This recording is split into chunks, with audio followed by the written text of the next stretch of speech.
এই প্রচণ্ড গরমে যখন বেশি রিচ রান্না খেতে ভালো লাগে না, তখন খুব কম তেল মশলা দিয়ে এরম ঝিঙে আলু দিয়ে এরকম একটা রেসিপি ট্রাই করে আপনারা অবশ্যই দেখতে পারেন। খেতে খুবই ভালো লাগে। নমস্কার বন্ধুরা, আপনারা সবাই কেমন আছেন? চলুন রেসিপিটা শুরু করা যাক। এর জন্য প্রথমেই আমি দুটো ঝিঙেকে এরকম লম্বা লম্বা টুকরো যেমন দেখতে পাচ্ছেন ওরমভাবে পাতলা পাতলা করে কেটে নিয়েছি। আর আলুটাকেও বেশ পাতলা পাতলা করেই আমি কেটে নিয়েছি। আর এরপরে কড়াইতে আলুটা আপনারা চাইলে এর থেকে আরেকটু মোটাও রাখতে পারেন। এবার এই রান্নার জন্য সর্ষের তেল ইউজ করছি। কড়াইতে সামান্য একটু সর্ষের তেল আমি দিয়ে নিয়েছি। ভালো করে এটা গরম হয়ে গেলে পরে এতে একটা শুকনো লঙ্কা আর 5 ফোড়ন দিতে হবে। 5 ফোড়ন থেকে যখন সুন্দর গন্ধ বেরোতে শুরু করবে তখন ওই কেটে রাখা ঝিঙেগুলো আমি এখানে অ্যাড করে দিচ্ছি।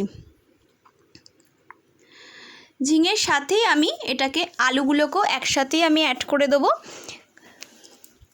হালকা একটু করে নেড়ে এর মধ্যে আমি হলুদ গুঁড়ো আর পরিমাণ মতো নুন আর একটু সামান্য স্বাদ অনুসারে চিনি আমি অ্যাড করে দিচ্ছি।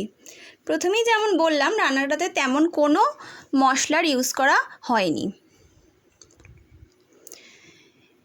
ঝিঙে তো খুব ইজিলি সেদ্ধ হয়ে যাবে, তো এটাকে আমি ঢাকা দিয়ে খানিকক্ষণ ডিম আঁচে রেখে দেবো, কেন ঝিঙে থেকে অনেকটাই জল বেরোবে, তো রান্নাটা ওখানেই অনেকটা হাফ ডান হয়ে যাবে। দেখুন, রাত্রিবেলা আমি এখানে কিছুটা মুগ ডাল ভিজিয়ে রেখেছিলাম।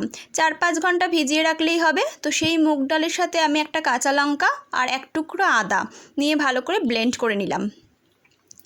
এবার এর মধ্যে পরিমাণ মতো নুন অ্যাড করে এটাকে একটু ভালো মতো ফেটিয়ে নেব। তবে বেশি ফেটানোর এখানে কোনো দরকার নেই। কাজটা এখানে কমপ্লিট। এবার দেখুন, ঢাকনাটা তুলে আমি দেখছি যে ঝিঙে থেকে পরিমাণ মতো জল বেরিয়েছে এবং আলুগুলো মোটামুটি এখানে হাফ ডান হয়েই গেছে। কিছুটা পোস্ত আর একটা কাঁচা লঙ্কা আমি আগে এখানে বেটে রেখেছিলাম, সেটা আমি এই স্টেজে অ্যাড করছি। তবে পোস্তটাকে বেশি ভাজাভাজির দরকার নেই, সামান্য একটু মিশিয়ে নিয়েই আমি এখানে অ্যাড করে দেবো পরিমাণ মতো জল। তবে জলটা মাথায় রাখবেন, এখানে কিন্তু একটু বেশি অ্যাড করতে হবে। তো আমি এখানে 2 বাটির মতো জল এখানে আমি অ্যাড করে দিয়েছি।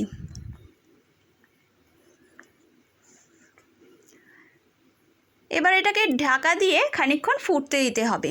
দেখুন, এটা ভালো মতো ফুটে উঠেছে। যখন ফুটে উঠবে তখনই ওই যে ডালের ব্যাটারটা আমি তৈরি করে রেখেছিলাম এটা বড়া করে ছোট ছোট করে দিয়ে দিতে হবে। শুধু মাথায় রাখতে হবে জলটা ফোটার পরেই কিন্তু আপনারা এটাকে অ্যাড করবেন। জলটা ফোটার আগে যদি অ্যাড করে দেন তাহলে বড়াগুলো কিন্তু ভেঙে যেতে পারে। জলটা ভালো ফুটে গেলে তখন এখানে ছোট ছোট করে বড়াগুলো বা আপনারা আপনাদের ইচ্ছা অনুসারে বড়াগুলো অ্যাড করে দেবেন।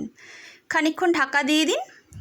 কিছুক্ষণের পরেই দেখবেন বড়ার কালারগুলোও চেঞ্জ হয়ে গেছে এবং আপনারা বুঝতেই পারবেন বড়াটার কাঁচা নেই।